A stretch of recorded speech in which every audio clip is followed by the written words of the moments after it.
परीक्षा म्हणजे इयत्ता 12वीची मार्च 2024ची परीक्षा ही दिनांक 21 फेब्रुवारी 2024 ते 23 मार्च 2024 या कालावधीमध्ये आयोजित करण्यात आली होती। सदर परीक्षेसाठी माननीय नामदार दीपक केसरकर, मंत्री शालेय शिक्षण व मराठी भाषा विभाग, माननीय श्रीमती कुंदन मॅडम, प्रधान सचिव शालेय शिक्षण व क्रीडा विभाग, माननीय श्रीयुत रणजित सिंह देओल, तत्कालीन प्रधान सचिव शालेय शिक्षण व क्रीडा विभाग, माननीय श्री सूरज मांढरे, आयुक्त शिक्षण, त्याचबरोबर माझे सर्व सहकारी शिक्षण संचालक, या परीक्षेसाठी सहकार्य लाभलेले मुख्य नियामक, परीक्षक, त्याचबरोबर सर्व संस्थाचालक, प्राचार्य, मुख्याध्यापक तसेच सर्व क्षेत्रीय अधिकारी ज्यांनी अहोरात्र कष्ट घेतले असे आमचे मंडळातील, राज्य मंडळातील आणि विभागीय मंडळातील सर्व अधिकारी व कर्मचारी, तसेच आमच्या सर्व सन्माननीय समित्यांचे सन्माननीय सदस्य, सर्व अधिकारी कर्मचारी, या सर्वांच्या बहुमोल सहकार्यामुळेच आज उच्च माध्यमिक प्रमाणपत्र परीक्षा म्हणजे 12वी परीक्षेचा निकाल जाहीर करताना मला मनस्वी आनंद होत आहे। परीक्षेतील सर्व यशस्वी म्हणजे उत्तीर्ण विद्यार्थी, त्यांचे पालक, त्यांचे शिक्षक या सर्वांचे मी मनपूर्वक अभिनंदन करतो। त्याचबरोबर या परीक्षेत यशस्वी होऊ न शकलेल्या विद्यार्थ्यांनी किंवा त्यांच्या पालकांनी नाउमेद न होता येणारी पुरवणी परीक्षेमध्ये यश संपादन करावे असे मी त्यांना आवाहन करतो। आपल्याला माहीत आहे या परीक्षेची प्रमुख वैशिष्ट्ये म्हणजे आपण 10वी आणि 12वीच्या परीक्षेसाठी प्रत्येक मुख्य विषयासाठी एका दिवसाचा कमीत कमी एका दिवसाचा खंड देतो, जेणेकरून विद्यार्थ्याच्या मनावर अभ्यासाचा जो ताण आहे तो ताण कमी व्हावा। त्याचबरोबर या परीक्षेचं अंतिम वेळापत्रक आम्ही आमच्या वेबसाईटवर म्हणजे संकेतस्थळावर 2 नोव्हेंबर 2023 रोजी प्रसिद्ध केलं होतं, जेणेकरून विद्यार्थी किंवा शिक्षकांना शिकवण्याचे किंवा त्यांना अभ्यास करण्याचे नियोजन योग्य पद्धतीने करता यावे। परीक्षेच्या कालावधीमध्ये अनेक विद्यार्थी नकारात्मक विचाराने, परीक्षेच्या दडपणाने, मानसिक दडपणाखाली असतात। अशा विद्यार्थ्यांना नैराश्यातून बाहेर काढण्यासाठी आपण प्रत्येक विभागीय मंडळ स्तरावर, प्रत्येक जिल्हा स्तरावर, त्यातले प्रत्येक जिल्हा स्तरावर तसेच राज्य मंडळ स्तरावर समुपदेशक नेमतो, जेणेकरून विद्यार्थ्यांना कोणत्याही अडचण आल्या, मानसिक दडपण आलं तर विद्यार्थ्यांच्या मनातील परीक्षेची भीती दूर व्हावी। आणि त्याचबरोबर आपण सर्व विभागीय मंडळात तसेच राज्य मंडळात हेल्पलाईन व नियंत्रण कक्ष स्थापन केला होता। इयत्ता 12वीच्या या परीक्षेसाठी एकूण 154 विषयासाठी ही 12वीची परीक्षा घेण्यात आली। यामध्ये विज्ञान शाखेसाठी मराठी, हिंदी, उर्दू आणि इंग्रजी या 4 माध्यमातून ही परीक्षा घेण्यात आली। तर अन्य जे शाखा आहे त्यासाठी मराठी, हिंदी, उर्दू, इंग्रजी याबरोबर कन्नड आणि गुजराती या 6 माध्यमातून ही परीक्षा घेण्यात आली। यावर्षी प्रथमच म्हणजे फेब्रुवारी मार्च 2024च्या 12वी परीक्षेसाठी आपण प्रात्यक्षिक परीक्षेचे किंवा अंतर्गत परीक्षेचे गुण OMR सीटवर न घेता ऑनलाईन पोर्टलद्वारे घेण्यात आले आणि त्याचा आम्हाला हा निकाल लवकर जाहीर होण्यास अत्यंत चांगला उपयोग झाला। दरवर्षीप्रमाणे गैरमार्ग प्रतिबंधक योजनासुद्धा राबवण्यात आली। यामध्ये प्रामुख्याने माननीय विभागीय आयुक्त, माननीय जिल्हाधिकारी, माननीय मुख्य कार्यकारी अधिकारी, माननीय पोलीस आयुक्त, पोलीस अधीक्षक या सर्वांना आपण आवाहन केलं होतं राज्यमंडळामार्फत। आणि सार्वजनिक परीक्षा असल्यामुळे या सार्वजनिक परीक्षेला सर्वांनी सहकार्य करावे आणि गैरमार्गाविरुद्धचा लढा यशस्वी करावा असं आम्ही आवाहन केलं होतं। आणि त्या आवाहनाला प्रतिसाद मिळून यावर्षी गैरमार्गाची संख्या घटली आहे याचा मला मनस्वी आनंद होत आहे। परीक्षा काळातील संभाव्य गैरप्रकारांना आळा घालावा या दृष्टिकोनातून 271 भरारी पथकं ही शालेय शिक्षण विभागामार्फत संपूर्ण राज्यामध्ये कार्यरत होती। त्याचबरोबर जिल्हाधिकारी, मुख्य कार्यकारी अधिकारी किंवा पोलीस अधीक्षक यांनीसुद्धा अनेक जिल्ह्यातून त्यांच्या स्तरावर महसूलची, पोलिसांची किंवा मुख्य कार्यकारी अधिकारी आणि त्यांच्या HODंची भरारी पथकं स्थापन केली होती।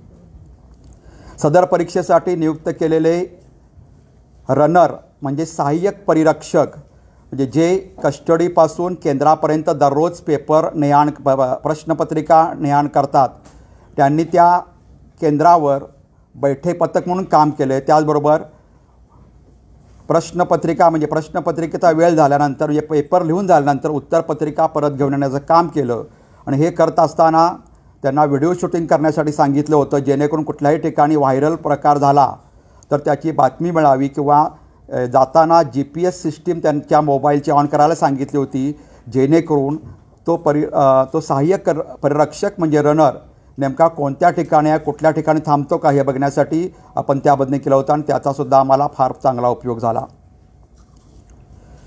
सदर परीक्षेसाठी गतवर्षीप्रमाणेच पेपर संपल्यानंतर 10 मिनिटं अतिरिक्त वेळ वाढवून देण्यात आला होता, जेणेकरून विद्यार्थ्यांच्या मनावरील जे लिखाणाचं दडपण असतं, निकालाचं दडपण कमी होईल। याच्यापूर्वी म्हणजे गेल्या वर्षीच्या आधी आपण 10 मिनिटं पूर्वी देत होतो। पेपर व्हायरल होऊ नये याची दक्षता घेण्यासाठी मागील वर्षीपासून आपण 10 मिनिटं पेपरच्या नंतर म्हणजे 11 ते 2 पेपर असेल तर 11 ते 2:10 पर्यंत पेपराची टाईम आपण वाढीव वेळ दिला होता।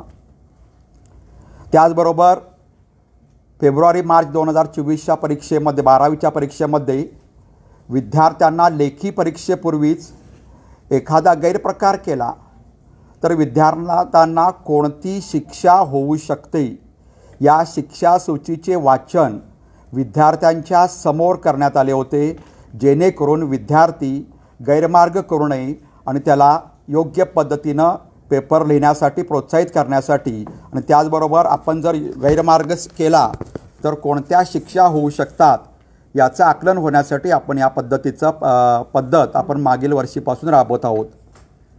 10वी-12वीच्या परीक्षेच्या कालावधीमध्ये आपल्या शिक्षण विभागामार्फत तसेच इतर विभागामार्फतसुद्धा भरारी पथके स्थापन करण्यात आली होती। आता महत्त्वाचा आजचा विषय निकालाची ठळक वैशिष्ट्ये। यामध्ये प्रामुख्याने मला सांगावंसं वाटतं, महाराष्ट्र राज्य माध्यमिक आणि उच्च माध्यमिक मंडळामार्फत पुणे, नागपूर, छत्रपती संभाजीनगर, मुंबई, कोल्हापूर, अमरावती, नाशिक, लातूर, कोकण या 9 विभागीय मंडळामार्फत ही परीक्षा राज्यभर घेण्यात आली।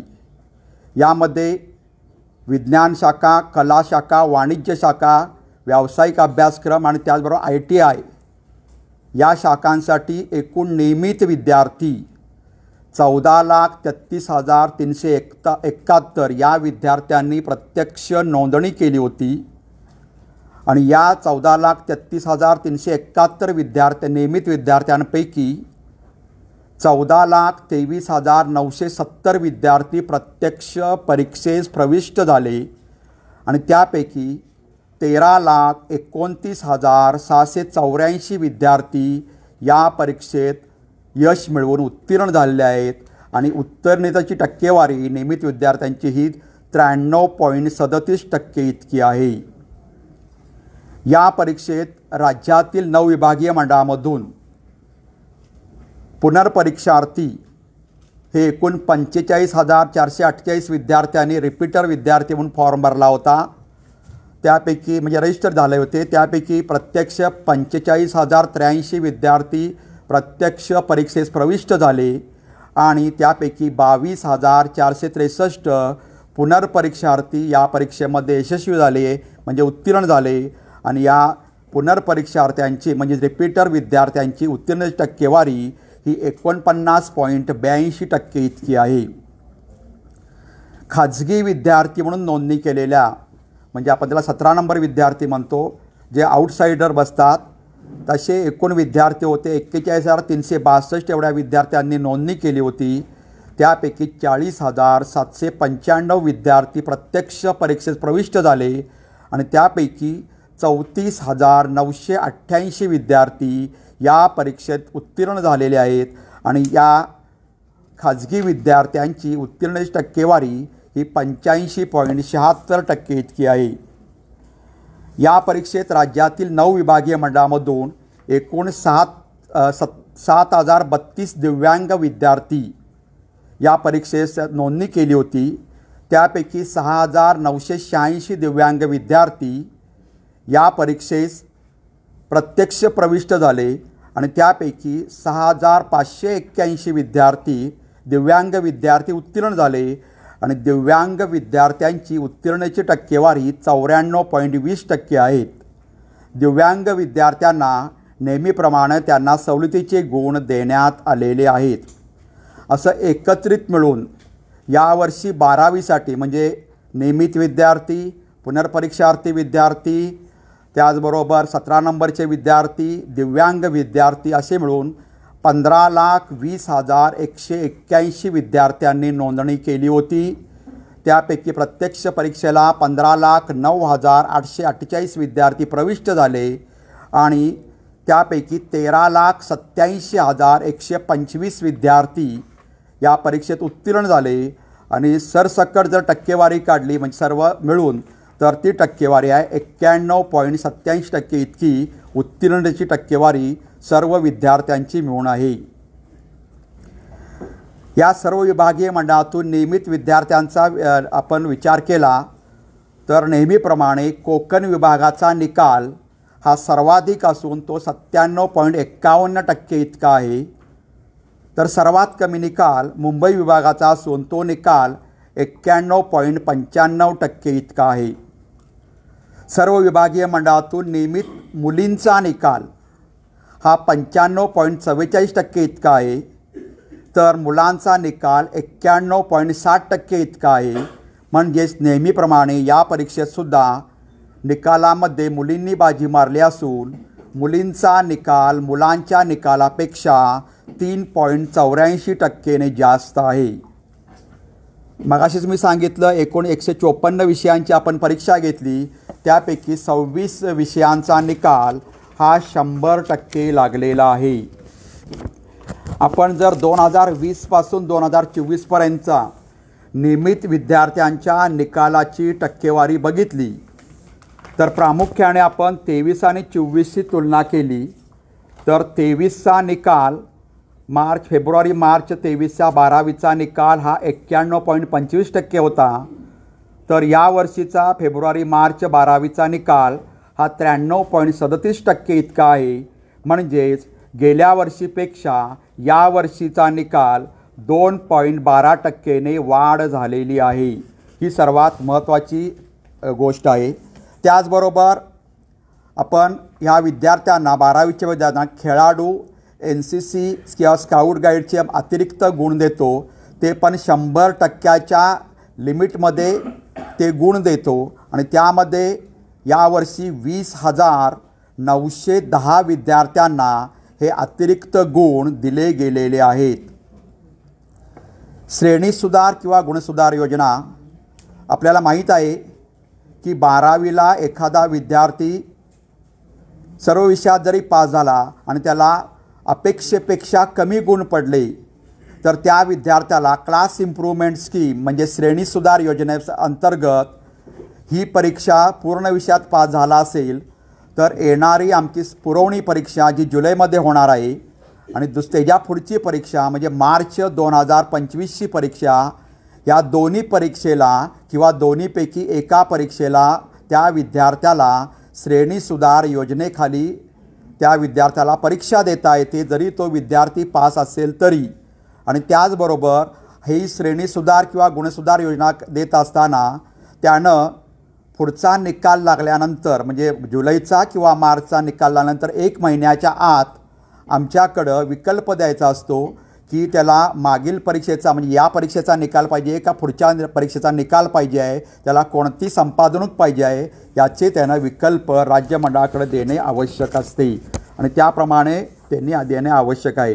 आपल्याला माहीत आहे दरवर्षी निकालाची कार्यपद्धती ऑनलाईन पद्धतीनं आपण निकाल आधी लावतो आणि त्या ऑनलाईन पद्धतीने निकाल लावल्यामुळे विद्यार्थ्याच्या मनावर प्रत्यक्ष मार्कशीट आल्यानंतर जे दडपण असते दडपण थोडंफार कमी होण्याची मदत मिळते आणि विद्यार्थ्यांना एक 8-10 दिवस निकाल अगोदर कळतो आणि हा निकाल यावर्षी डिजिलॉकरवर सुद्धा आपल्याला फेच करता येतो आणि त्याला संग्रह करता येणार आहे आणि त्यामुळं ऑनलाईन पद्धतीनं आज दुपारी 1 वाजता आम्ही दिलेल्या 6 संकेतस्थळ दिले आहेत त्या संकेतस्थळावर विद्यार्थ्यांना हा वैयक्तिक निकाल त्यांचा पाहता येणार आहे आणि त्याबद्दल ह्या विद्यार्थ्यांना त्याची प्रिंटआउट घेण्याची सुद्धा सुविधा उपलब्ध करून देण्यात आली आहे किंवा NICचं जे संकेतस्थळ आहे त्या NICच्या संकेतस्थळावर या निकालाची वैशिष्ट्ये शाळेच्या निकालाची वैशिष्ट्ये त्या जिल्ह्याच्या निकालाची वैशिष्ट्ये हे NICच्या संकेतस्थळावर आम्ही दिलेलं आहे। आता गुणपडताळणी यावर्षी आपण थोडाफार गुणपडताळणी आणि फोटोकॉपी म्हणजे झेरॉक्स प्रत मिळण्याच्या ह्याच्यामध्ये आपण दोन्ही कालावधी एकच ठेवला आहे। आज आपला ऑनलाईन निकाल दुपारी 1 वाजता जाहीर होतोय तर या ऑनलाईन निकालामध्ये आज 21 तारीख आहे उद्या 22 तारखेपासून 22 मे 2024 ते 5 जून 2024 पर्यंत या 15 दिवसात विद्यार्थ्यांना गुणपडताळणीसाठी किंवा फोटोकॉपी घेण्यासाठी म्हणजे उत्तरपत्रिकेची फोटोकॉपी घेण्यासाठी विद्यार्थ्यांना मुदत देण्यात आली। या 15 दिवसामध्ये विद्यार्थ्यांनी ऑनलाईन पद्धतीने पैसे भरून हे आपल्याला अर्ज करायचा आहे। यामध्ये डेबिट कार्ड क्रेडिट कार्ड या पद्धतीनं विद्यार्थ्यांना किंवा UPI नेट बँकिंगद्वारे विद्यार्थ्यांना ऑनलाईन पद्धतीने करायचं आहे।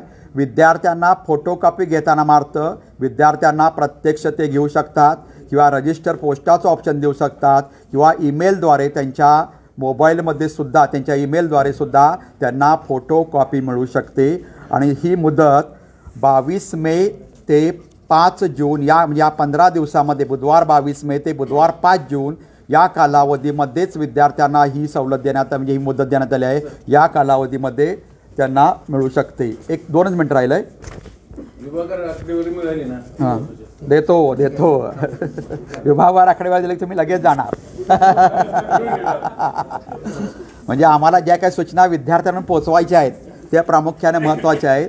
विद्यार्थ्यांना फोटोकॉपी घेण्यासाठी 400 रुपये शुल्क भरावे लागते तर गुणपडताळणीसाठी 50 रुपये शुल्क प्रति पेपरसाठी उत्तरपत्रिकेसाठी भरावे लागते। आता ज्या काही स्पर्धा परीक्षा प्रवेश परीक्षा किंवा स्पर्धा परीक्षा म्हणजे JEE NEET सारख्या परीक्षा आहेत या विद्यार्थ्यांना फोटोकॉपी करून देणे आणि त्यांचं पुनर्मूल्यांकन करण्यासाठी विभागीय मंडळांना लवकरात लवकर ते करून देण्यात यावे याच्या सूचना देण्यात येत आहेत। ऑनलाईन पद्धतीने घेण्यात येणाऱ्या परीक्षा म्हणजे IT आणि GK या उत्तरपत्रिकेच्या सुद्धा झेरॉक्स कॉपी विद्यार्थ्यांना ऑनलाईन पद्धतीने मिळू शकेल। विद्यार्थ्यांना या निकालाच्या अनुषंगाने कोणतीही शंका असेल कोणतेही त्यांच्यावर प्रश्न असतील त्यासाठी मार्गदर्शन करण्यासाठी विभागीय मंडळ स्तरावर आपण समुपदेशकांची नियुक्ती केलेली आहे। समुपदेशकांमार्फत विद्यार्थ्यांनी त्या समुपदेशकामार्फत आपल्याला काही शंका असतील प्रश्न असतील तर त्यावर विद्यार्थ्यांनी विचारावे तेव्हा त्यांच्या पालकांना विचारावे। या परीक्षेमध्ये जे विद्यार्थी उत्तीर्ण झाले यशस्वी झाले त्या विद्यार्थ्यांना त्यांच्या पालकांना त्याच्या शिक्षकांना मी हार्दिक त्यांचं अभिनंदन करतो त्यांना शुभेच्छा देतो आणि जे विद्यार्थी या परीक्षेसाठी यशस्वी होऊ शकले नाहीत त्यांनीसुद्धा नाउमेद न होता ही परीक्षा म्हणजे जीवनाची परीक्षा अंतिम परीक्षा नव्हे जीवनामध्ये परीक्षा आपल्याला खडतर परीक्षा द्यावी लागते त्यामुळे आपण नाउमेद न होता पुढील परीक्षेसाठी चांगली तयारी करून पुन्हा परीक्षेत प्रविष्ट व्हावे असं मी या विद्यार्थ्यांना आवाहन करतो। आता या निकालाची सर्वसाधारण माहिती आता मी सांगितलं यामध्ये एकूण मुलांचा निकाल 91.60% आहे म्हणजे मुलींचा निकाल 95.44% आहे आणि एकूण निकाल नियमित विद्यार्थ्यांचा 93.37% इतका आहे। त्यानंतर नियमित खाजगी विद्यार्थ्यांचा निकाल 85.76% आहे। रिपीटर कॅन्डिडेटचा म्हणजे पुनर्परीक्षार्थ विद्यार्थ्यांचा निकाल हा 49.86% आहे तर एकूण सर्व मिळून निकाल हा 91.87% इतका आहे.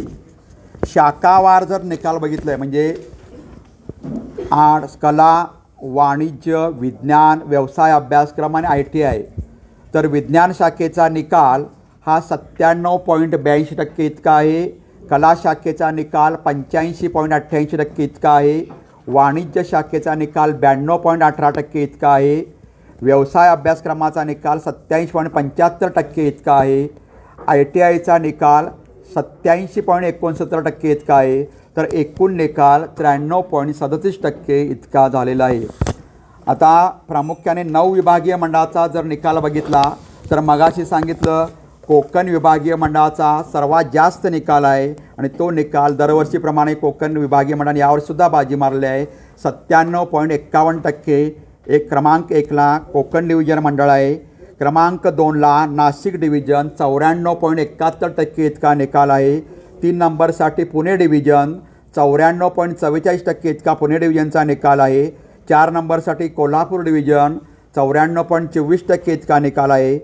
5 नंबरला छत्रपती संभाजीनगर डिव्हिजन 94.08% इतका निकाल आहे.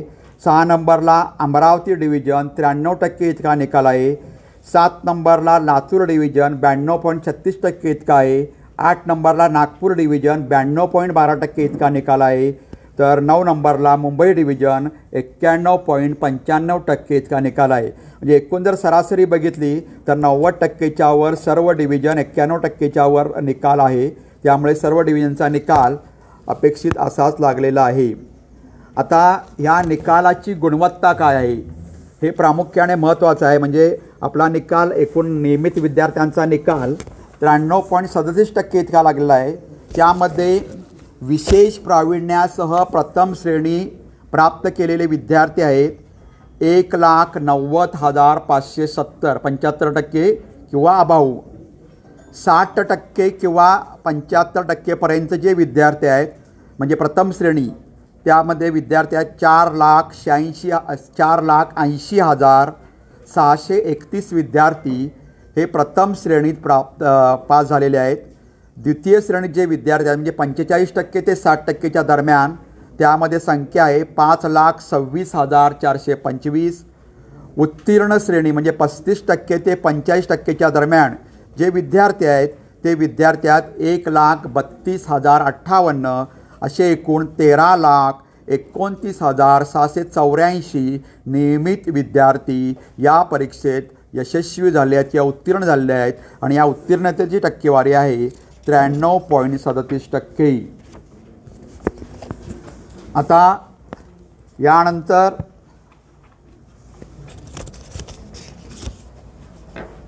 मंडळ विभागने तुम्हाला सांगितलेलं आहे. आता या परीक्षेत झालेले गैरप्रकार एकूण प्रविष्ट विद्यार्थी 15,09,848 सर्व प्रकारचे मिळून.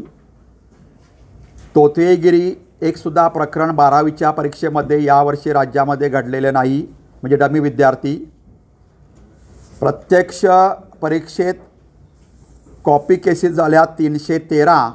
यामध्ये पुणे विभागीय मंडळात 72, नागपूरमध्ये 12, छत्रपती संभाजीनगर 143, मुंबई 12, कोल्हापूर 0, अमरावती 17, नाशिक 21, लातूर 29 आणि कोकण 7 असे 313 प्रत्यक्ष पेपर लिहिताना कॉपी करताना झालेले प्रकार 313.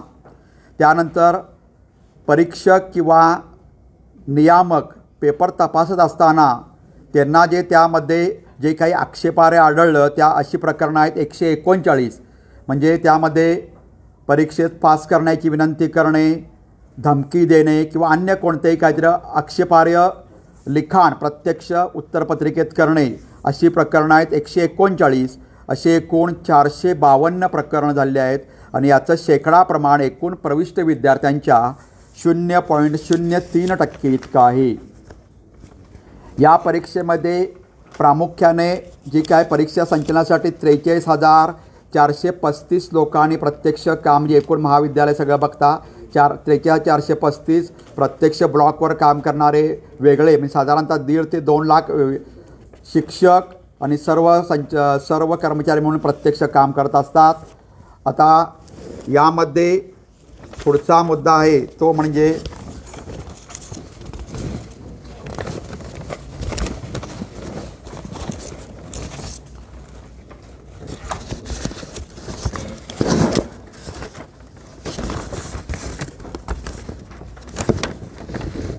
शंभर टक्के निकाल लागलेले 26 विषय आहेत ते आपल्याला सांगितलेले आहेत. ते विषय शक्यतो मायनर विषय आहेत, म्हणजे फार महत्त्वाचा विषय त्यामध्ये असला कोणताही नाही. आणि त्या पद्धतीनं हा निकाल आपण जाहीर केलेला आहे. दुसरा मुद्दा 0 ते 10% अशा पद्धतीचं जे आहे, म्हणजे कुठल्या किती महाविद्यालयांचा निकाल 0 ते 10%, 10 ते 20% यामध्ये जर बघितलं, किती पानावर आहे ते आहे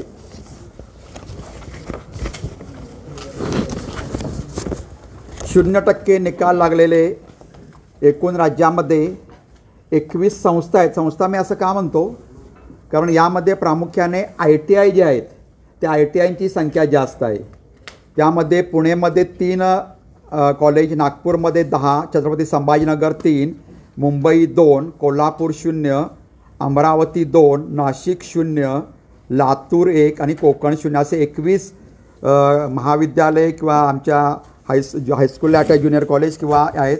21मध्ये प्रामुख्याने 7च असे आहेत की प्रत्यक्ष ते कनिष्ठ महाविद्यालय आहेत. बाकी सर्व ह्या ITI आहेत. ITIचा निकाल, ITIला आपलं असं असतं की त्या ITIच्या विद्यार्थ्यांनी कोणत्याही दोन भाषा विषय दिले असता त्या 2 भाषा विषयात जर ते पास झाले तर यांना इकडचे क्रेडिट गुण देऊ शकतो. त्यामुळे ते 21 आहेत. आणि 100% निकाल लागलेली महाविद्यालय आहेत 2246, 2246.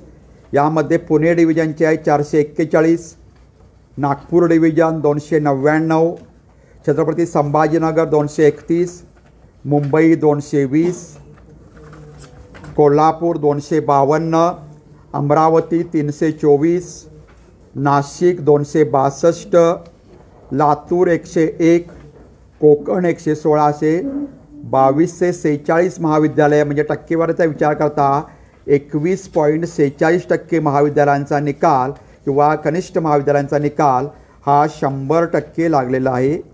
90 ते 99.99पर्यंत म्हणजे 90.01 ते 99.99पर्यंत राज्यामध्ये 5167 महाविद्यालय ज्यांचा निकाल किंवा कनिष्ठ महाविद्यालय ज्यांचा निकाल 90.01 ते 99.99% इतका लागलेला आहे. 80 ते 80.01 ते 90पर्यंत 15%, 15.68% कॉलेजात म्हणजे 1644 महाविद्यालय आहेत. 70 ते 80मध्ये 755 महाविद्यालय आहेत. 60 ते 70मध्ये 332 महाविद्यालय आहेत. 50 ते 60मध्ये 139 महाविद्यालय आहेत. 40 ते 50मध्ये 97 महाविद्यालय आहेत. 30 ते 40मध्ये 53 महाविद्यालय आहेत. 20 ते 30मध्ये 18 कनिष्ठ महाविद्यालय आहेत. 10 ते 20%मध्ये 8 महाविद्यालय कनिष्ठ महाविद्यालय आहेत. 1% ते 10% असे 3 महाविद्यालय आहेत. असे एकूण 10,483 कनिष्ठ महाविद्यालयातून ITIमधून हे विद्यार्थी 15 लाख विद्यार्थी म्हणजे 13 लाख विद्यार्थी यातून प्रविष्ट झालेले होते. यामध्ये आपलं या परीक्षेच्या कामी आपण मीडियाने सुद्धा, सोशल मीडिया, प्रिंट मीडिया आणि इलेक्ट्रॉनिक मीडियाने अतिशय चांगल्या पद्धतीने मंडळाला, राज्यमंडळाला नेहमीप्रमाणे सहकार्य केलेलं आहे. त्याबद्दल आपल्यासुद्धा सर्वांचं मी अभिनंदन करतो, सर्वांना धन्यवाद देतो, आभार मानतो. आणि पुढील परीक्षेच्या तारखा ह्या आम्ही सेपरेटपणे डिक्लेअर करू. साधारणतः 16 जुलैपासून या परीक्षा सुरू होतील आणि त्याचा नियमित आम्ही वेळापत्रक देऊ. आणि ह्या विद्यार्थ्यांचे 10वी 12वीच्या विद्यार्थ्यांचे जे त्यांचे गुणपत्रिका आहेत त्या गुणपत्रिकासुद्धा कोणत्या दिवशी द्यायचं यासाठी आम्ही स्वतंत्र परिपत्रक निर्गमित करू. ठीक आहे, याबद्दल तुमचं काय शंका? 90%पेक्षा जास्त गुण मिळालेले विद्यार्थी 75%च्या पुढे आहेत. आपल्याला 1,90,570 आपण ते निश्चितपणे देऊ.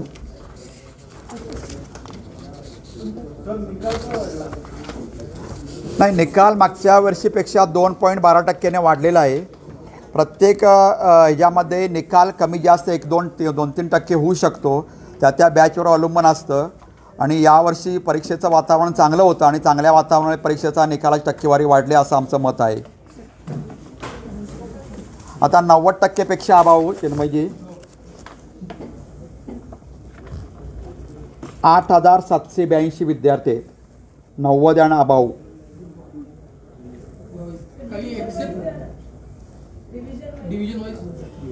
डिव्हिजन वाईज नाही. 8,782 विद्यार्थी.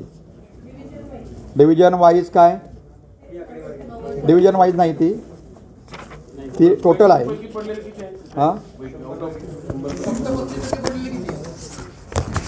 100%ची एक विद्यार्थिनी आहे. त्याचं मी आता नाव घोषित करू शकत नाही कारण पर्सनल निकाल 1 वाजता विद्यार्थ्यांना मिळतो. खरं ती औरंगाबाद विभागातली आहे, छत्रपती संभाजीनगर विभागातली विद्यार्थिनी आहे, कॉमर्स शाखेची विद्यार्थिनी आहे. 1 वाजता तुम्हाला त्याचं नाव कळेल.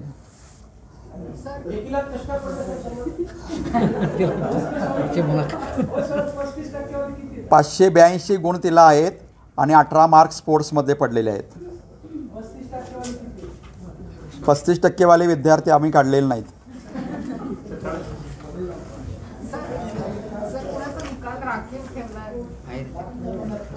राखीव निकाल ठेवलेले आहेत. काही तांत्रिक कारणामुळं 264 विद्यार्थी पुणे विभागातील आहेत. 4 विद्यार्थी मला वाटते छत्रपती संभाजीनगर विभागातील आहेत. 264 पुणे विभागातील विद्यार्थी आहेत आणि 4 विद्यार्थी छत्रपती संभाजीनगर विभागातील आहेत.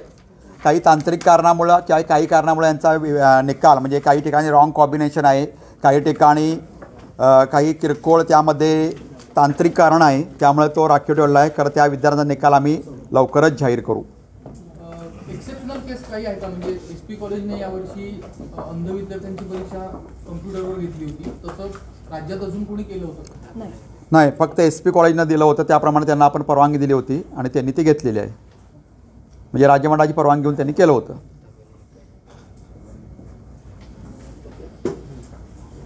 ठीक आहे, सर्वांना धन्यवाद.